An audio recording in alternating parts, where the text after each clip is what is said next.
निशान सिंह जी लुधियाना से। श्री रोड। महाराज जी राधे राधे। आपके चरणों में कोटि कोटि प्रणाम। महाराज जी, शरीर का जन्म गुरुद्वारे में ही हुआ, वहीं गुरु वाणीजू का निरंतर प्रभाव होने के कारण मन में प्रभु कृपा से भक्ति भाव भी बढ़ा। वाणीजू में श्री हरि वृंदावन धाम की महिमा का गायन भक्तों ने किया है, तो शुरू से अंदर में मन यहाँ के प्रति प्रेम रखता आ रहा है। लेकिन आपके प्रवचनों को पिछले 4 साल से सुन रहा हूँ, जो नाम वाणी के प्रति पुष्टि प्रदान श्री जी की ओर आपकी कृपा से प्राप्त हुई है, उसी के प्रति अहोभाव प्रकट करने के लिए आना हुआ है। आपका सादर धन्यवाद और प्रार्थना है कि आप श्री जी की कृपा से इस प्रकार हम अदम जीवों को उत्साहित, प्रेरित और पुष्ट करते रहें। हमारी वाणीजू में कुछ शब्द हैं जो दास कहना चाहता था। जी। महाराज श्री आप जी ने ना ऐसी कृपा की है जो जे को कहे पीछे पछताए, कहने के बाद पछताना ही होगा, शब्दों में बयान नहीं हो सकती। महाराज आपने जैसी दरासी उठाकर जहाँ ले गए है ना, बहुत शुक्राना है महाराज आपका ना। इसमें प्रधान बात क्या है जी महाराज जी। कि इसमें गुरुवाणी की कृपा है। जी महाराज जी। गुरुदेव विविध रूपों में वर्षा करते रहते हैं वचनामृत की। अगर गुरुवाणी की कृपा न हो तो हमारा हृदय पात्र नहीं बनेगा, और हृदय पात्र नहीं बनेगा तो हमको जो अमृत वर्षा होती है संतों के वचनामृत की, वो हम पकड़ नहीं पाएंगे। ये गुरुवाणी जी की कृपा है जो आपका हृदय पवित्र है और आप उस बात को पकड़ रहे हैं। खास बात बात बोलने वाले की नहीं है, खास बात पकड़ने वाले की है। खास बात प्रणाम करवाने वाले की नहीं है, खास बात प्रणाम करने वाले की है। तो इसमें घूम करके बात यही आती है कि आपके ऊपर गुरुवाणी जी की कृपा है, आपका हृदय पवित्र हो रहा है, जो आप भगवत प्रेमी महात्माओं की वाणियों का अपने दिमाग में विचार कर पा रहे हैं।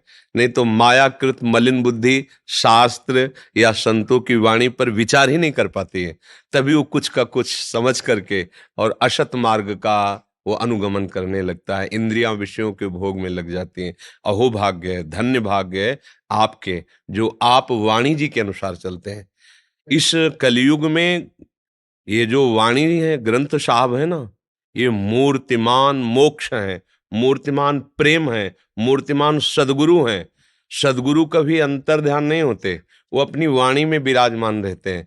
जैसे हमारी जो आचार्य वाणी है, उस वाणी में लिखा है कि नाम वाणी जहां श्याम श्यामा तहां।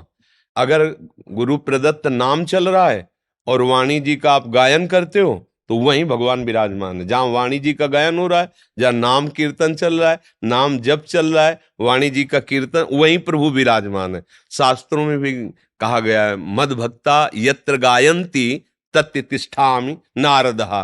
जहां मेरे भक्त गायन करते हो वहां मैं विराजमान रहता हूं। वाणी जी का जब गायन करो तो भाव करो कि साक्षात सदगुरुदेव विराजमान है, साक्षात भगवान है। ग्रंथ साहब वाणी जी साक्षात भगवान है। तो आप उसका प्रभाव क्या पड़ेगा, सीधे आपके हृदय में वो वाणी जी अपना प्रभाव करेंगी। और वाणी जी का प्रभाव ये है कि जहां सदगुरु ले जाना चाहता वहां पहुंच जाओगे। ये यात्रा पैरों से नहीं होती, ये मन से यात्रा होती है। मन अभी अधोगामी है, फिर मन ऊर्ध्वगामी हो जाता है। गुरुवाणी की कृपा से मन ऊर्ध्वगामी है। जब ऊर्ध्वगामी हो गया फिर उसकी फतेह ही फतेह है। अधोगामी मतलब विषयों में जाना, ऊर्ध्वगामी मतलब गुरु वाणी के अनुसार ऊपर चढ़ना। ऊपर चढ़ने ऊर्ध्व में प्रभु विराजमान, ऊर्ध्व मूल मधा शाखा मत्सत्तम प्राहुरभ्यम। ऊर्ध्व साक्षात परम ईश्वर परमेश्वर विराजमान है। गुरु और परमेश्वर ये दो शब्दावली कहने को है, बात एक ही है। नहीं, हाँ, जो जिसे हम वाहेगुरु कहते हैं, सदगुरु कहते हैं, वो परम परमेश्वर है और उसकी वैभव, उसकी संपत्ति अखंड है। और जो ऐसे वाहेगुरु को अपने हृदय में वाणी रूप से स्वीकार कर लेता है, फतेह ही फतेह, उसको कोई परास्त नहीं कर सकता। त्रिभुवन में अपने लोग गाते हैं ना कि वाहेगुरु का खालसा वाहेगुरु की फतेह। अर्थात जब आपने वाहेगुरु की वैभव, क्या वाणी, गुरु वाणी को हृदय में विराजमान किया तो गुरु विराजमान हो गए और गुरु ने फतेह दिला दी। क्या, काम क्रोध लोभ मोह मद मत्सर माया प्रपंच सबका नाश कर दिया। अब गुरु की फतेह, जो गुरु का वो फतेह स्थान में, फतेह मतलब विजयी, सर्व विजयी। अब उसे कोई भी विकार परास्त नहीं कर सकता। तो ये कृपा आपके ऊपर गुरुवाणी जी के है, सदगुरु की है, महापुरुषों का दुलार है। जब आप कह रहे हो हमारा गुरुद्वारे में प्रादुर्भाव हुआ, तो मतलब गुरु की गोद में जन्मे हैं।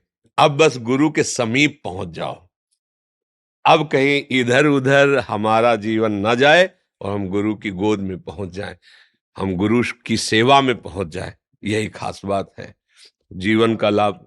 जी हमारे मत में ना जैसे राधा नाम की महिमा है, हम वाहिगुरु जी कहते हैं। जी और वाहिगुरु जी का जो गुरु ग्रंथ साहब में पहली शब्द जो भी वाहिगुरु के प्रथाई उच्चारण हुआ ना, जी वो ऐसे उच्चारण हुआ, वाहिगुरु वाहिगुरु वाहिगुरु वाहि जियो। जी गुरु आप समुद्र के सामने दिया दिखाने वाली बात, अर्थ तो मैं करूंगा नहीं, आप जानते हो महाराज। जी अज्ञान का नाश करके जो प्रकाश कर दे गुरु है, वाह आश्चर्य है ना। जी और उसका जो स्वरूप वर्णन किया महाराज, वो ऐसा है, कमल नैन मधुर बैन कोट सैन संग सोभ कहत माँ जसोद जिसै दही भात खाहि जियो। जी देख रूप अत अनूप मोह महा मग भई किंकनी शब्द जनतकार खेल पाहे जियो। काल कलम हुक्म हाथ कहो कौन मेट सकै ईस बम ज्ञान ध्यान ध्यान धरत ही है चाहे जियो।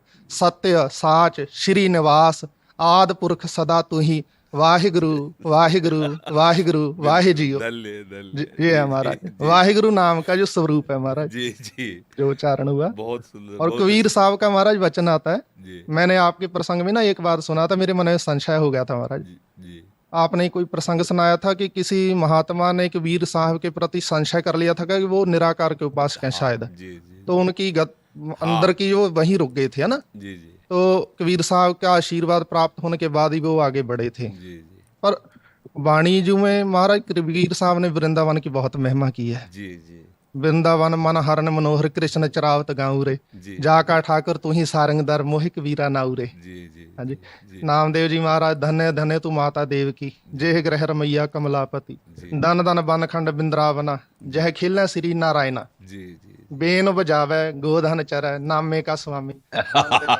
जी जी देखो क्या होता है कि जैसे अब जैसे आप हमारे पास आए तो प्रगट में ये बात आएगी कि ये भक्त है, प्रगट में आएगा ना कि ये भक्त है, तो ये किसके भक्त है तो बोला जाएगा ये कृष्ण जी के भक्त है, राधा जी के भक्त है।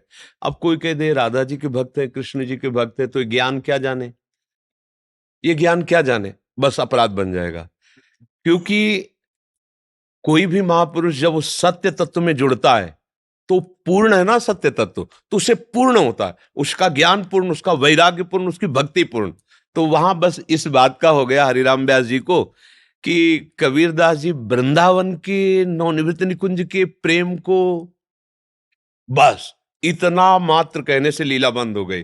तो कबीरदास जी ने समझाया, जैसे पंगत पवाई जाती है ना, अब कोई सब्जी परोसता है, कोई हलवा परोसता है, कोई लड्डू परोसता है, तो अब ये नहीं कि आप लड्डू या हलवा सब्जी अलग अलग परोस रहे तो आपको वही पाने को मिलेगा, जब आप पाने को बैठोगे तो पूरा भोजन मिलेगा। ऐसे ही कोई ज्ञान उपदेश कर रहा है, कोई भक्ति उपदेश कर रहा है, कोई प्रेम उपदेश, पर जब वो पा रहा है जब हृदय में, तो पूर्ण परमात्मा का अनुभव, पूर्ण आनंद का अनुभव होता है। ये बात हम लोग बाहर से नहीं समझ सकते, इसीलिए त्रुटि हो जाती है। तो वहां महापुरुषों ने कह के दिखाया कि किसी भी संत, किसी भी भगवत मार्ग के पथिक को आप ऐसा नहीं कह सकते कि ये नहीं जान पाएगा। नहीं, वो जब प्रभु से जुड़ा तो सब जान जाएगा, क्योंकि प्रभु पूर्ण है, गुरु पूर्ण है, और जब वो जनाना चाहते हैं तो सम्यक रूप से सब जना देते हैं। जी।